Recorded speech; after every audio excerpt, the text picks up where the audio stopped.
Good evening, everyone. I am delighted to be here, and I'm delighted to have you be here. And when we walked into the room and saw the setting, we were thinking maybe we need to rearrange the room, and I said, nope, I am perfectly comfortable with this setting, room setting. I have been an educator all my life with a stint in business, which you'll hear about later. And as a educator who was involved with professional development of teachers and with teachers who were and students who were learning science, this is very appropriate for me. So those of you who have chairs that are not facing forward, please feel free to turn your chairs around because we will be focused in this direction. I was sorely remiss in not introducing Greg. Yeah. Oh, yeah, go ahead. I'm Greg. Please go. Greg Bragg is going to be our timekeeper, and he's a resident of Kiowa. So we're glad to have you here. All right. I have some prepared remarks that I would like to make. And I mean, the first thing is just thank you for being here. Thank you for your support. There are many people who are working on my campaign. This is a grassroots campaign. And it is using and taking a lot of effort on the part of citizens who live on these 4 islands that I hope to represent. So I appreciate their help, their contributions, and their encouragement. It was a bit rough starting out. Well, no, actually, it was easy starting out. And then while we were away in Eastern Europe, we got news that the Supreme Court had made a ruling that took some 200 people off the ballot. And everyone assured me that I was safe because I was organized and I had submitted all of my digital paperwork before I had filed. So the part of the law that covered that was protecting me until June, when somebody else tried to get somebody else off the ballot, and the Supreme Court then ruled that you had to have a digital copy of your economic report and a paper copy. And although I had met, like 50 others, had met the letter of the law, that was not the spirit of the law. So, so I came off the ballot, and I have to tell you, George said, well, are you going to just give it up? I thought for a moment, and I thought, I've never given up on anything in my life that I wanted to do. So why would I start now? And to be honest, I couldn't look at my friends who were helping me. And of course, I checked with them to make sure, you know, as a leader, you always want to be sure that you're out there, but somebody is behind you. Don't want to go too far on a limb. And everyone said, we're in, don't worry about it, we're in. And 70 people, over 70 actually, stepped up, and in 3 weeks, we gathered 2,228 signatures. And we only needed 1,488. So we far exceeded what we needed, and I think that it was great. We battled the mosquitoes, we battled the heat. You know, this was the end of June, early July, and it gave us an opportunity, and me especially, an opportunity to really have a chance to meet people in the community. And I treasure that walking time, even though George and I lost weight and went through a lot of clothes. So I want to tell you why I'd like to go to the House, and I think it's best that I just kind of share what I tell voters when I call them. I tell them I'm Carol Tempel, the petition candidate who was taken off the Democratic ballot and put back on the ballot by some 2,000 signatures gathered by volunteers who braved those mosquitoes and the weather.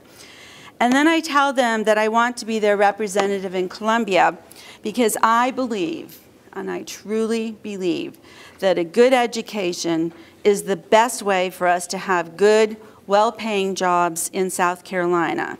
And they usually say that's true. And then I tell them a little bit about my background as an educator, and I'll tell you a little bit more because I'd like you to know about that.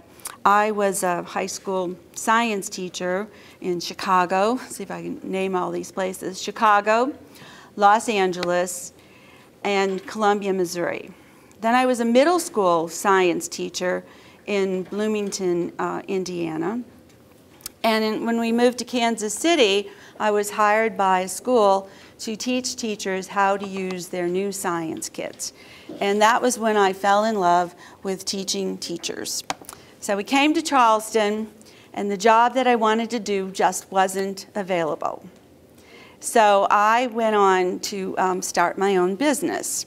I started in the historic market downtown, getting up at 6 a.m. in the morning, selling herbs and spices. And it's kind of a long story. I was actually trying to help somebody else start a business, and when they weren't interested, I thought, you know, the daycare here is pretty crummy. My kids didn't like it. This would be something I could do on a Saturday morning to get out and about. And it was a wonderful experience because starting in that way as a job creator, it really helped me understand what it's like to start a business, what the challenges are. And as the business grew and I had more employees, it really became apparent how important it was for me to do well in my business because they were counting on me. Their families were counting on the salaries that I could provide. They were counting on the health care policies that we could negotiate as a group. So for 10 years, I had a real appreciation of what it was like to run and operate a small business. Well, I tell you that because then I was elected as during this time, I was elected as a member of the constituent school board. And I ran as a write-in candidate the first time I ran, and I received more votes on that ballot as a write-in candidate than anybody who was on the ballot. And I served then for 7 years as the chairperson until I finally got my dream job, and that was to be the coordinator for math and science and technology programs in the school district. And in that role, I was involved with teacher education. I had over $7 million worth of grants. And again, in that role, I was creating jobs because we started a science resource center, and that warehouse had to be staffed with people who were trained to know how to put those science kits together and get them delivered to the teachers on time so that all of the children could learn in grades K through 8. And I'm very proud of that work. I completed my career. It took me 3 times to retire, but I completed my career retiring as the principal at Academic Magnet High School.